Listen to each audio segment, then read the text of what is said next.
기도를 멈추지 마라. 눈앞의 상황이 마음을 눌러도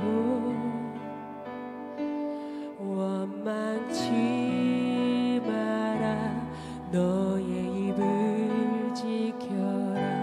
저들은 너의 입을 보고 있다.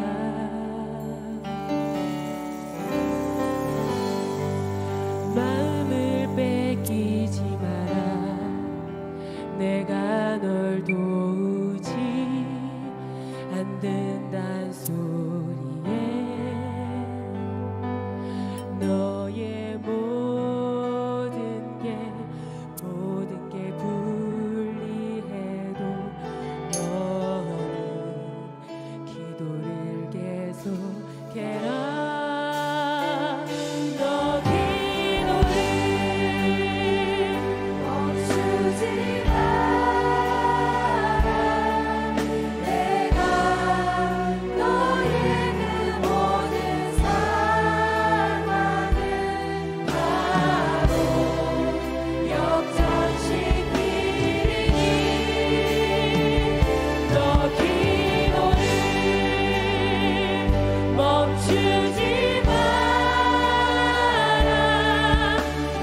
주시는 하나님의 귀한 은혜의 말씀은 로마서 1장 16절 17절 말씀입니다. 내가 복음을 부끄러워하지 아니하노니 이 복음은 모든 믿는 자에게 구원을 주시는 하나님의 능력이 됨이라. 먼저는 유대인에게요 그리고 헬라인에게로다. 복음에는 하나님의 의가 나타나서 믿음으로 믿음에 이르게 하나니 기록된 바 오직 의인은 믿음으로 말미암아 살리라 함과 같으니라. 아멘. 한번 따라해 보겠습니다. 하나님의 능력인 복음을 믿음으로 사는가? 지금부터 507년 전, 그러니까 1517년 10월 마지막 날이었습니다. 독일의 작은 대학의 도시 비스텐베르크의 성당문에 당시의 가톨릭 사제이며 또한 신학 교수였던 34살의 마르틴 루터가 가톨릭의 잘못된 관행을 반박하는 95개 조항을 만들어서 붙이고 타락한 교회 회개를 촉구하였습니다. 하나님의 말씀과 상관없이 사람들이 만들어 놓은 전통과 관습으로 일관된 당시의 부패한 종교인들과 기득권자들을 향하여서 오직 성경, 오직 믿음, 오직 은혜로 돌아가자고 하는 종교개혁에 불을 붙인 것입니다. 그런 놀라운 변화의 물결은 아주 작은 도시, 작은 교회에서 시작되었지만 그러나 이것이 기독교뿐만이 아니라 유럽 전체, 나아가 세계 문명의 방향을 바꿔놓는 하나님의 능력이 나타나는 전환점이 되었습니다. 이러한 역사를 배경으로 해서 우리 개신교회에서는 10월 마지막 주일을 종교개혁주일로 기념하면서 계속적으로 변화하고 더 성숙하게 변화를 이루고자 노력하는 것입니다. 여러분, 루터가 비텐베르크 성당 문 앞에 붙였던 95개 조항의 반박문은 주로 면죄부와 고해 성사에 대한 반박이었습니다. 성경적이지 않다, 이건 잘못된 것이다 라는 것을 조목조목 지적한 내용이었습니다. 당시는 교황이 레오 10세였는데 로마의 베드로 성당을 완성하기 위해서 면죄부 판매가 아주 가장 극성을 이루던 때였습니다. 얼마나 화려하고 웅장한지 지금도 세계의 많은 사람들이 그 바티칸에 있는 베드로 성당을 관광하러 오지 않습니까? 그리고 와서는 그 어마어마한 장엄함과 웅장함과 그 화려함에 다들 감탄합니다. 하지만 그 성당에서 아무도 예수님을 찾지는 않습니다. 가이드들이 입에 침이 튀도록 많은 이야기들을 쏟아놓지만 그러나 복음을 말하는 경우는 전혀 없습니다. 사람들이 성당을 관광하고 수많은 예술품들을 보고 나오지만 그러나 주님을 만나고 왔다는 사람은 없습니다. 그러니까 성당 건물의 웅장함은 하나님을 위한 것이 아니라 당시의 교황 또는 교권의 어떤 힘을 자랑하기 위함일 뿐이었다는 것을 깨달을 수 있습니다. 오늘날의 우리들에게도 분명한 교훈으로 삼아야 할 것이죠. 만약에 저와 여러분이 주일 예배드리는 이 신앙이 나의 욕망을 채우는 수단이 되거나 성경 말씀을 벗어나서 세상과 타협하게 되면 그 어떤 사람이라 할지라도 타락하게 된다라는 것이죠. 자, 마르틴 루터라는 사람을 통해서 하나님이 일으켜 주신 이 종교 개혁은요, 이신칭의라는 교리에서부터 시작되어집니다. 나의 의는 오직 믿음으로 말미암아 살리라. 믿음으로 구원을 얻고 믿음으로 산다라는 이 교리가 가장 중요한 핵심이라는 거죠. 17절 말씀을 다 같이 한번 읽어보겠습니다. 복음에는 하나님의 의가 나타나서 믿음으로 믿음에 이르게 하나니 기록된 바 오직 의인은 믿음으로 말미암아 살리라 함과 같으니라. 아멘. 모든 하나님의 역사는 믿음으로 이루어진다라는 사실을 우리에게 강조하는 겁니다. 루터는 당시에 아주 철저한 경건한 자였습니다. 종교인이자 또 신학교 교수이기도 했었습니다. 그런데도 불구하고 그는 자신이 구원을 받았는지에 대한 확신을 가질 수가 없었습니다. 왜냐하면 그 당시에 중세 가톨릭은 행위를 더해서 구원을 받는다라고 가르쳤기 때문에 오직 믿음으로 구원을 받는 게 아니라 무언가 내가 해야 될 일을 할 때 구원을 받을 수 있다라고 했기 때문에. 그런데 여러분, 인간의 행위라는 것은요, 예를 들어서 수영을 연습한다고 하면 열심히 노력하면 한강을 건널 수는 있겠지만, 그러나 아무리 노력한다고 태평양을 수영으로 건널 수는 없는 것처럼 인간이 노력하면 조금 더 남보다 나아 보이는 사람인 것처럼 보일 수는 있겠지만, 그러나 하나님의 구원의 자리까지 가는 인간의 행위는 절대로 만들어질 수가 없는 거지요. 그러니까 행위를 더하여서 구원을 받는다고 한다면 아무리 몸부림을 쳐도 구원의 확신을 받을 수가 없기 때문에 어두울 수밖에 없는 겁니다. 마르틴 루터는 그와 같은 가톨릭의 교리에 갇혀서 구원의 확신조차 갖지 못한 삶을 살고 있을 때 어느 날 성경 말씀이 그에게 비추어지고 그에게 다가왔습니다. 오직 의인은 믿음으로 말미암아 살리라. 의인은 무엇으로 말미암아? 믿음으로 말미암아 살리라 라는 말씀이 그에게 다가왔습니다. 여기에는 행위를 요구하지 않습니다. 행위는요, 믿음으로 말미암아 구원을 받고 난 다음에 사람에게서 나타나는 어떤 열매이지 구원을 이루기 위한 조건이 될 수는 없다는 사실을 깨닫게 된 것입니다. 오늘 성경은 말씀하죠. 복음에는, 즉 예수님의 십자가와 부활의 복음에는 하나님의 뭐가 나타나서? 하나님의 의가 나타나서 라는 말씀은요, 예수님께서 십자가의 죽으심을 통하여 저와 여러분의 모든 죄가 단번에 그리고 완전하고 영원히 대속되었고, 즉 하나님의 의를 완전하게 만족시켰다라는 사실을 깨닫게 되는 것입니다. 저와 여러분이 구원받기 위해 필요한 의라는 것은 예수님께서 십자가에서 나의 죄를 대신하여 죽으시며 다 이루었다 하셨기 때문에 우리 인간의 입장에서는 어떤 행위도 어떤 것도 더할 필요가 없이 하나님의 의를 만족해 한 완전한 복음이라는 것입니다. 이것은 우리 인간이 세상을 살아가면서는 경험할 수도 없고 또 우리 인간의 지혜로는 측량할 수도 없는 하나님의 은혜인 것입니다. 그래서 성경은 이렇게 얘기하죠. 에베소 2장 8절과 8절 말씀을 같이 한번 읽어봅니다. 너희는 그 은혜에 의하여 믿음으로 말미암아 구원을 받았으니 이것은 너희에게서 난 것이 아니요 하나님의 선물이라. 그렇습니다, 여러분. 복음은 완전한 하나님의 의입니다.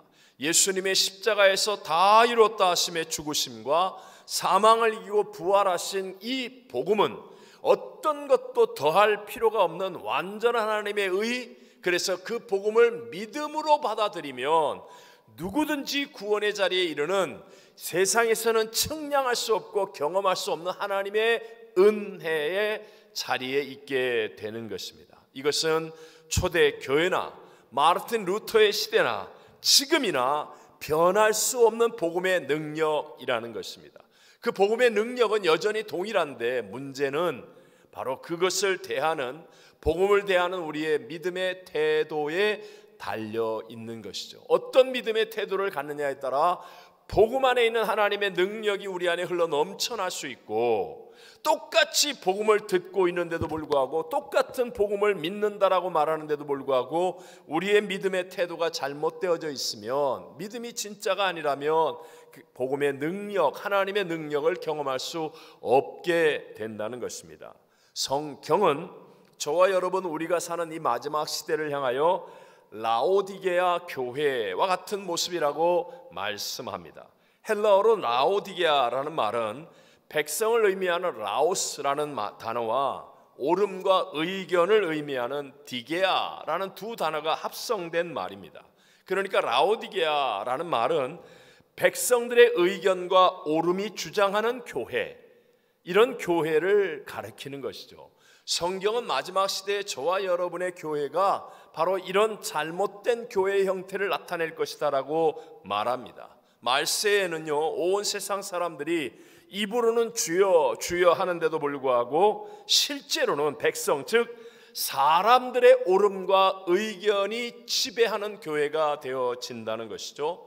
기도의 소리보다는 사람의 목소리가 더 커지고 힘과 세력을 가진 사람들에 의해서 교회가 좌지우지되어지고 인간적인 다수의 편이 교회를 주도하는 모습이 비일비재한 시대가 되어지는 것입니다.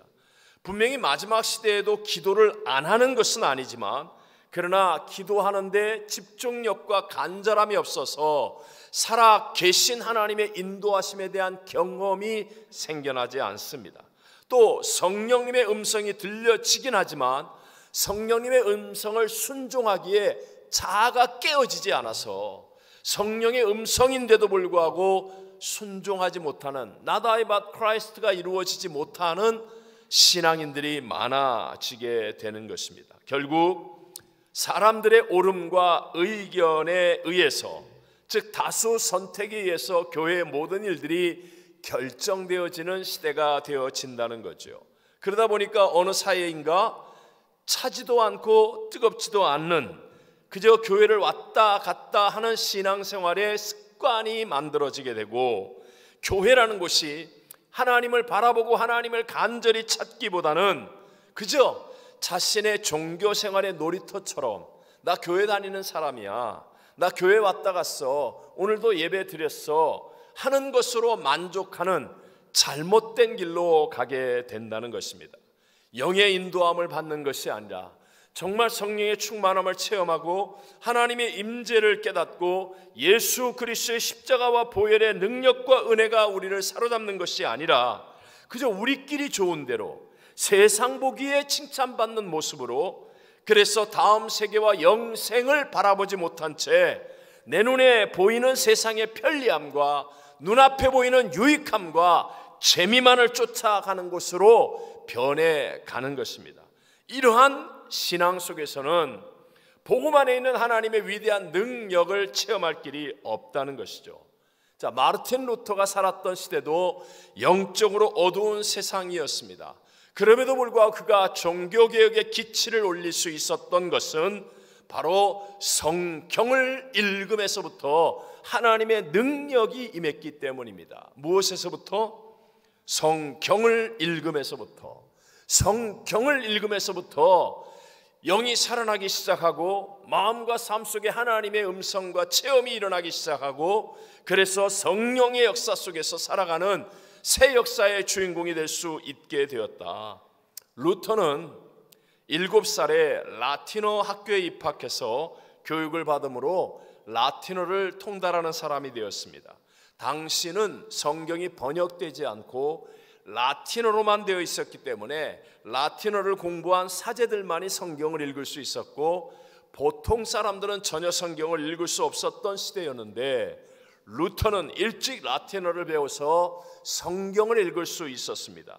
루터는 대학을 들어가서야 제대로 된 성경을 처음 보게 되었고, 석사 과정을 마친 후에는 당시에 가장 엄격한 아우구스티누스 수도원에 스스로 들어가서 성경을 읽고 또 읽는 사람이 되어졌습니다. 당시 루터가 살았던 시대의 유럽은 전쟁으로 사회는 어두웠고 그 유명한 패스트로 인하여서 많은 사람들이 죽어가고 있었습니다. 루터의 형조차도 패스트로 죽게 되었습니다. 그래서 루터는 세상의 혼란과 죽음의 두려움으로부터 벗어나 마음의 평안을 얻기 위해서 정말 간절함으로 절실하게 열심히 성경을 읽었는데, 성경을 읽으면 읽을수록 마음속에 믿음이 생겨나기 시작하는 거예요. 교리가 아니라, 깨달음과 그냥 멈춤이 아니라 여기서부터 믿어지는 믿음의 성령의 역사가 일어나면서 성경만이 유일한 하나님의 권위가 됨을 깨닫고, 보통 사람들도 성경을 읽을 수 있도록 라틴어로 된 성경을 독일어로 번역하는 위대한 일을 이루기까지 합니다. 자, 오늘 본문 16절 말씀을 같이 한번 읽어보겠습니다. 내가 복음을 부끄러워하지 아니하노니 모든 믿는 자에게 구원을 주시는 하나님의 능력이 됨이라. 먼저는 유대인에게요 그리고 헬라인에게로다. 아멘. 복음은 하나님의 능력이 됨이라고 성경은 말합니다. 어떤 마음의 낙심과 절망 가운데 있는 사람도 회복시키고 일으키는 능력, 죽은 자를 다시 살려낼 수 있는 변화의 능력, 망했다, 끝났다, 안 된다 하는 사람에게 소망을 주어서 회복시킬 수 있는 능력, 깨지고 상한 심령을 가진 사람을 새롭게 변화시킬 수 있는 능력이 복음 안에 있음을 믿게 되시기를 바랍니다.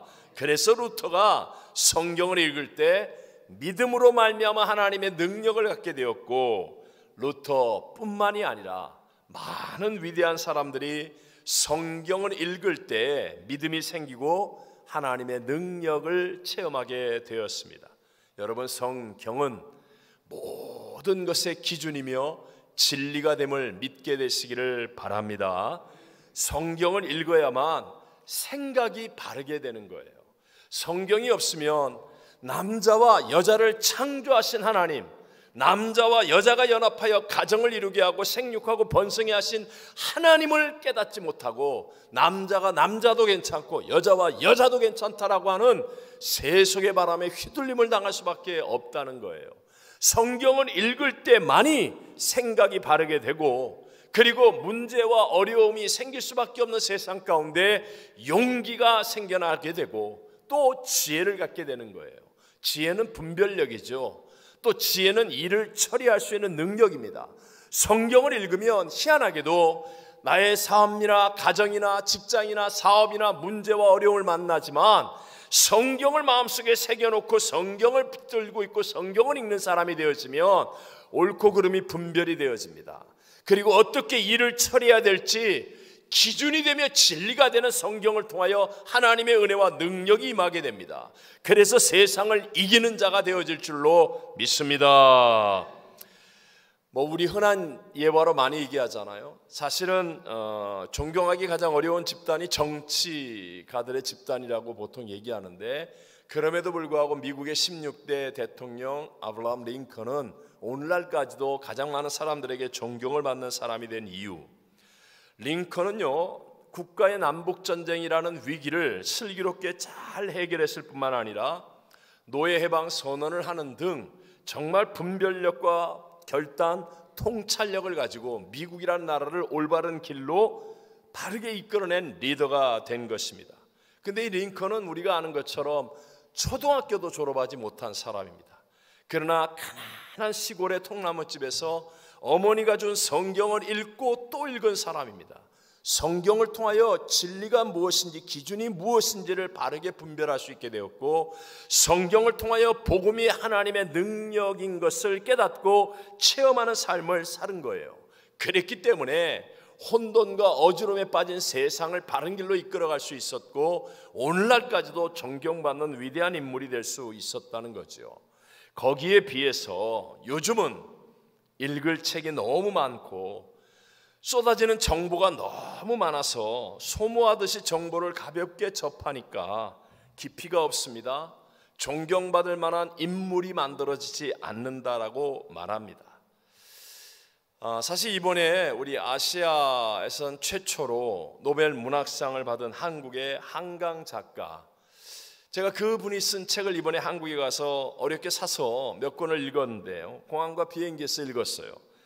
근데 참 많은 생각을 하게 되었습니다. 안타까운 마음도 가졌지만, 그러나 제가 절대 긍정의 마음으로 내린 결론은, 하나님이 마지막 때 우리 한국을 쓰시기 위해서 하나님께서 이렇게 한국을 높여주신다라는 위로를 받게 되었고, 또 한 가지는 정말 무슨 일이 있더라도 성경을 더 많이 읽어야 된다. 우리 성도들이 성경을 더 많이 읽어야 되고 성경을 바르게 하는 사람이 되게 해야 된다라는 확신을 갖게 되었습니다. 여러분, 다음 주간이 미국의 대통령을 비롯한 정치 지도자들을 뽑는 선거인데요, 여러분, 우리가 아무 생각 없이 그냥 내 편이다 네 편이다를 갈라가지고 그냥 내 편이면 무조건 지지한다라고 하는 것은 올바른 크리스찬의 모습이 아니죠. 하나님이 쓰실 수 있는 존귀한 사람의 모습이 아닙니다. 저와 여러분은 올바른 생각 기준을 가지고 어느 쪽이 더 성경적인가를 확인하셔야 합니다. 이렇게 여행을 해보면, 저도 이번에 여행을 하면서 LA 공항에 딱 도착하니까 그렇게 평안하고 좋을 수가 없어요. 이유는 한 가지, 제가 쉴 수 있는 집이 있기 때문에 그런 것입니다. 마찬가지로 여러분, 성경 한 권을 확실하게 붙잡는 사람이 되어지면 세상이 난리가 일어나고 미혹의 일들이 일어나고 별의별 사건들이 다 일어난다 할지라도 성경으로 돌아와 마음의 평안을 얻을 수 있게 되고 삶의 회복을 얻게 될 것이고 하나님이 주시는 능력으로 이기는 자가 되어질 줄로 믿습니다. 여러분 가운데 혹시 지금 해결하지 못하는 문제나 어려움 가운데 있는 분이 있습니까? 가정에서의 문제, 또는 직장에서의 문제, 인생의 삶의 문제, 도대체 해답이 없을 것 같은 문제가 있다면, 아니면 마음의 염려와 근심으로 고통당하고 있다라고 생각하는 분이 있다면, 그렇다면 여러분은 성경으로 돌아와야 됩니다. 성경 안에 있는 복음은 하나님의 능력입니다. 하나님의 능력이라는 말은 내게 없는 것들이 주어진다는 거예요. 내게 없었던 깨달음이 다가오고, 내게 없었던 분별력이 다가오고, 내게 없었던 일처리의 능력이 다가오고, 용기가 생기고 평안이 다가오고, 그래서 우리의 삶 속에서 얽힌 것이 풀어지게 만들고, 그리고 실패라도 극복할 수 있는 역전승의 인생으로 변화되게 될 줄로 믿습니다. 목사님, 나도 요즘 교회 와서 성경을 나름 열심히 읽는데 뭐 한기담을 하라고 해서 막 그냥 하루에 5장 성경 읽으려고 애를 쓰고 하는데, 근데 왜 나는 성경을 읽는데 하나님의 능력을 잘 체험할 수가 없습니까?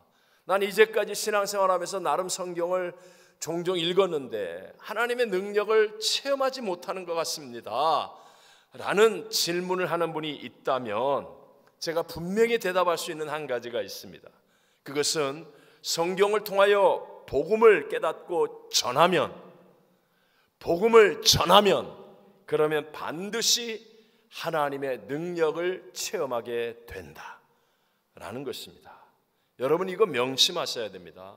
성경을 읽으면서 깨닫는 복음을 내가 전하는 자가 되어지면 바로 그때부터 하나님의 능력이 저와 여러분에게도 나타나는 삶이 되어질 줄로 믿습니다.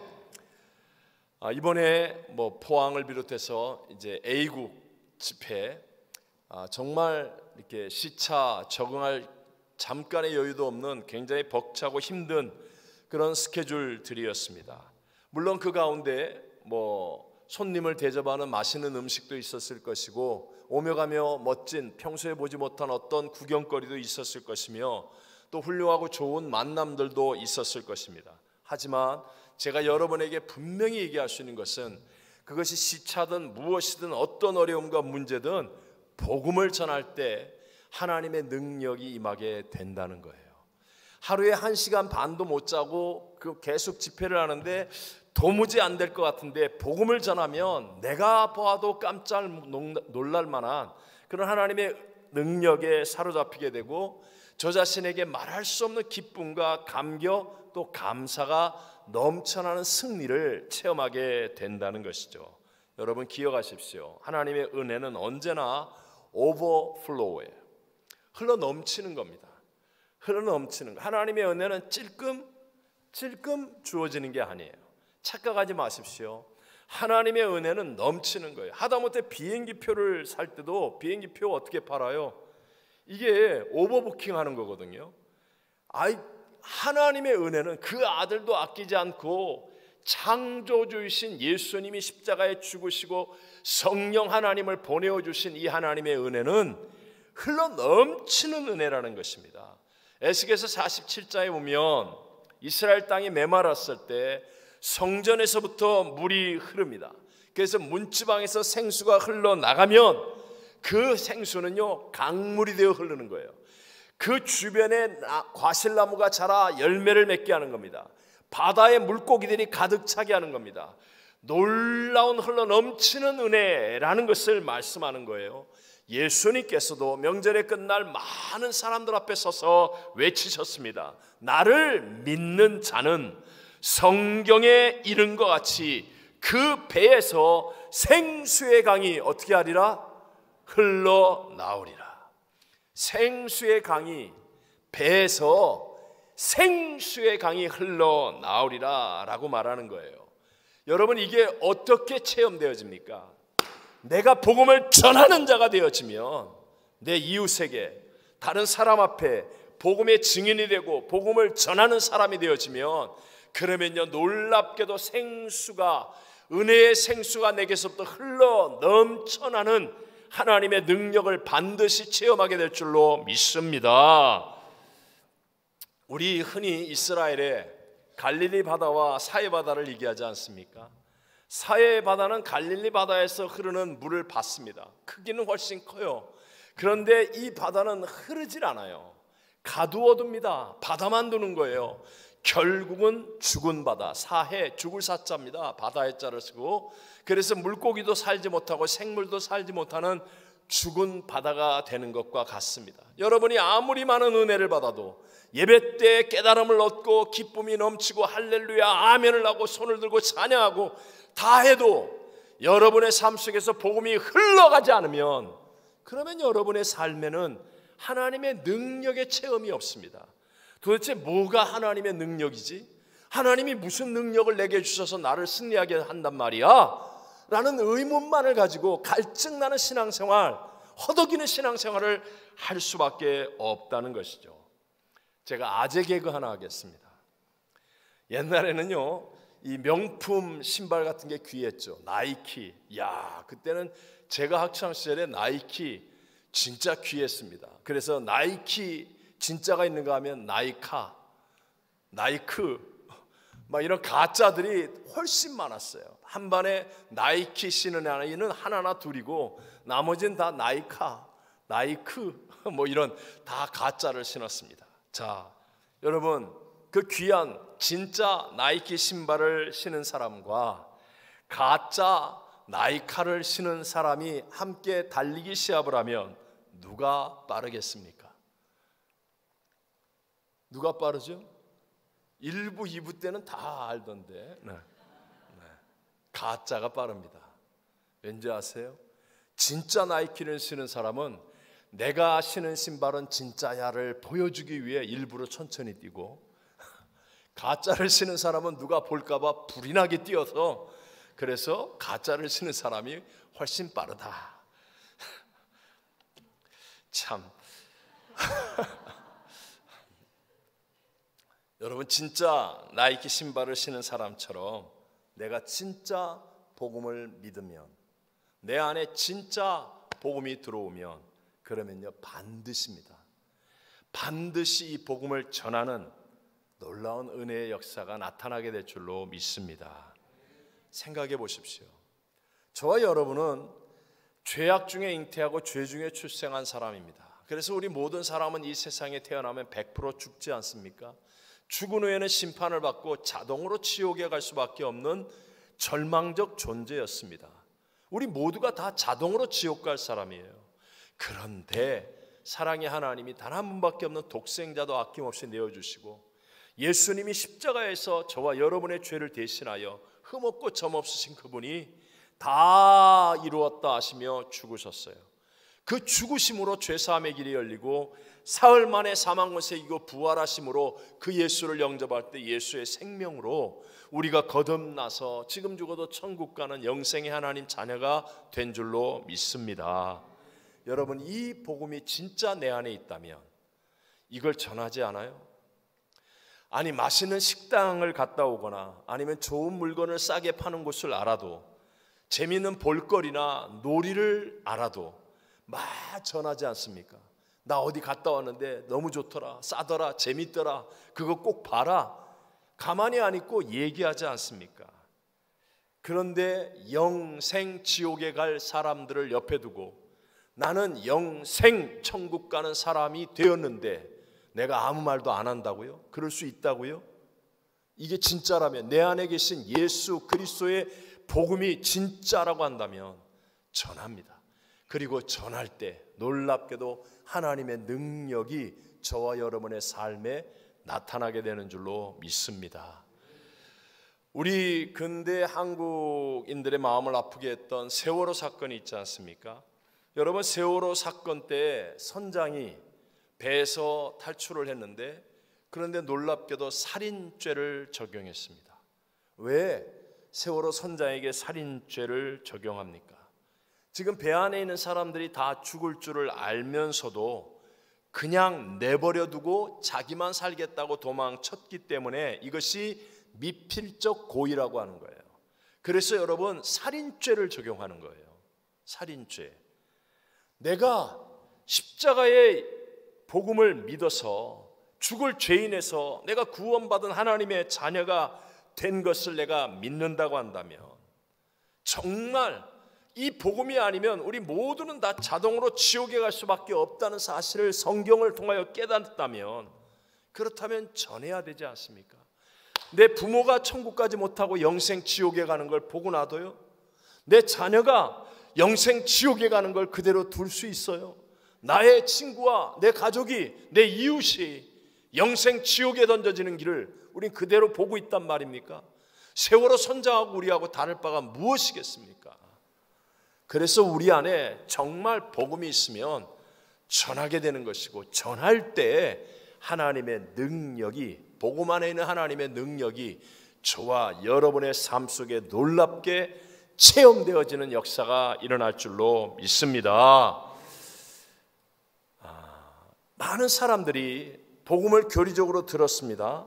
잘못된 거 아니에요.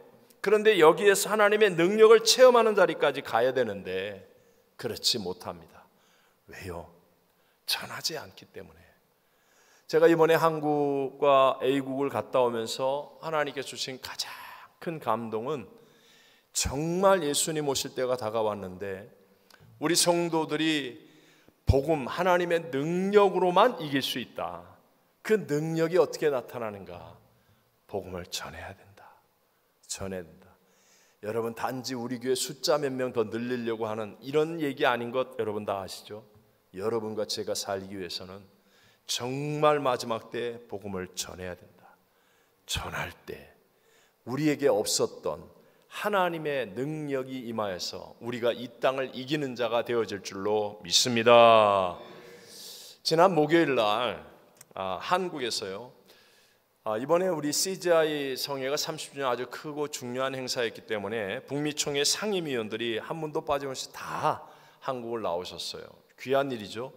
그분들이 다 같이 함께 시간을 내어서 강화도 깊은 곳에 있는 예은 순복음교회를 방문했었습니다. 담임하시는 이 김종호 목사님은 여의도 순복음교회에서 자원하에서 장애인 대교구에서 7년 정도 사역하시다가 정말 하나님의 말씀이 그에게 임하여서, 그래서 장애인들과 그 가족들을 위한 사역을 하기로 결심하고 사표를 쓰고 나와서 교회를 개척하는 거예요. 말씀에 순종하여서 장애인과 가족을, 중증 장애인이에요, 가족들을 섬기기 위한 사역을 시작하려고 하는데 땅을 구할 길이 없어요. 허벌판 강화도 그 끝까지 왔습니다. 바로 이렇게 앞이 철책선으로 이북 북한과 이렇게 바다를 막고 있는 그런 곳이었습니다.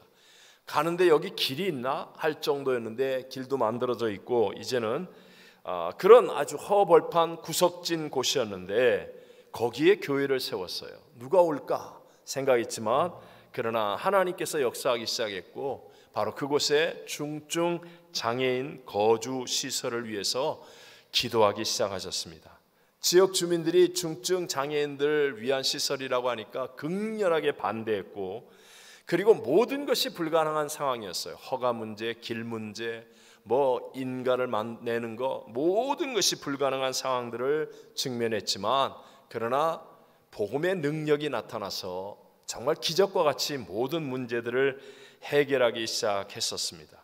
복음을 전하기 위해서 오직 말씀을 순종하여 행하니까 하나님의 능력이 나타나는 거예요. 그래서 장애인 거주시설 2개동이라는 큰 건물을 짓고, 이 중증 장애는 24시간 같이 해야 되는 것이기 때문에 100명이 넘는 그런 교사들, 그분들을 위한 숙소도 만들고 물리치료시설, 또 베이커리 공장, 커피숍, 그리고 이분들을 모시고 때로는 제주도도 힐링 여행을 가고 최선을 다해서 이런 곳들을 가기 위한 그런 리프트 버스, 그리고 그 부대 그 근처에 있는 해병대 군인들과 함께 만든 산책로, 정말 훌륭한 산책로를 만들었어요.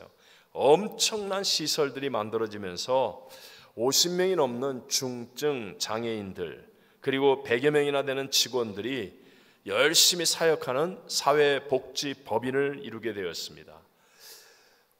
그 사역들을 우리 김종호 목사님이 간단하게 저희들에게 이렇게 설명을 해 주시는데도 정말 흘러 넘치는 하나님의 은혜로 우리 모두가 함께 눈물을 흘리면서 정말 뜨거운 감동 속에서 기도하는 은혜를 체험하기도 했습니다.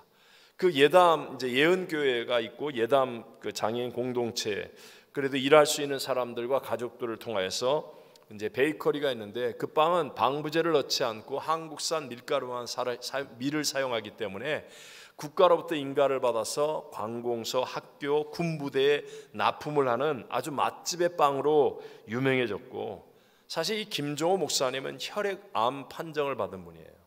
그런데도 불구하고 정말 이 복음을 위해서 살아가니까 하나님의 능력이 나타나 지금 17년 동안 사역하는데 조금도 부족함이 없이 하나님께서 함께 하셔서 기적 같은 일들을 해오고 계십니다. 이제는 한국 최초로 중증 장애인 요양 시설을 꿈꾸면서, 한국에는 아직도 중증 장애인이 마지막 이렇게 지낼 수 있는 그런 곳이 없답니다. 그런 시설을 꿈꾸면서 기도하시는 모습이 왠지 편하고 재미있는 그런 것만 찾고 있는 오늘날의 우리 크리스찬들을 향한 광야의 소리 같은 그런 큰 도전과 울림이 되어졌습니다. 얼마나 제가 은혜를 많이 받았는지 몰라요. 오늘 삼보 예배 드리는 저와 여러분, 우리 모두의 부르심과 형편은 다 다를지라도 복음은 하나님의 능력인 것만은 정확한 얘기입니다. 여러분, 예수 그리스도의 십자가와 부활의 복음을 믿는다면 하나님의 능력을 체험하고 그 능력으로 승리의 길을 가게 되시기를 바랍니다. 그러기 위해서 어떻게 해야 돼요? 전할 때, 복음을 전할 때, 여러분의 가족이든 직장 동료이든 이웃이든 세상을 향해 복음의 증인이 되겠다는 사명으로 살아가고 복음을 전하는 삶을 살아가면 오버플로우예요. 흘러 넘치는 하나님의 은혜가 반드시 전하는 그 사람에게 임하여서 저 여러분에게 하나님의 능력을 체험하게 하고 믿음의 승리의 길로 이끌어 주실 줄로 믿습니다. 오늘 말씀의 제목처럼 우리 하나님의 능력인 복음을 믿음으로 살아가고 있는지를 돌아보셔야 합니다. 좀 더 담대하게 때를 얻든지 못 얻든지 복음을 전하는 쪽이 되어야 합니다. 받아들이고 안 받아들이는 것은 상대방의 책임이지만 저와 여러분이 해야 할 일은 받아들이든 안 받아들이든 그게 중요한 게 아니고요, 전하는 것입니다. 용기 있게 담대하게 그리고 열심히 전하는 것입니다. 그러면 반드시 약속한 말씀대로 하나님의 능력이 저와 여러분에게 임하여서 우리의 삶에 흘러 넘치는 하나님의 은혜로 승리의 삶을 살아가게 될 줄로 믿습니다. 이곳에 계신 성령님, 우리에게 말씀하시고 우리 가르치소서. 다시 우리 맘 열어주시고 주의 빛으로 밝혀 우리 인도하소서.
지금은 우리 구주 예수 그리스도의 무한하신 은혜와 하나님 아버지의 영원하시며 변치 않는 사랑하심과 보혜사 성령 하나님 지금 함께 하시며 또 충만케 하심이 오늘 하나님을 예배하는 사랑하는 모든 성도들 위해, 선교지와 선교사님들 위해, 기도원 성령 대망회 위해 영원토록 함께 계실지어다. 아멘.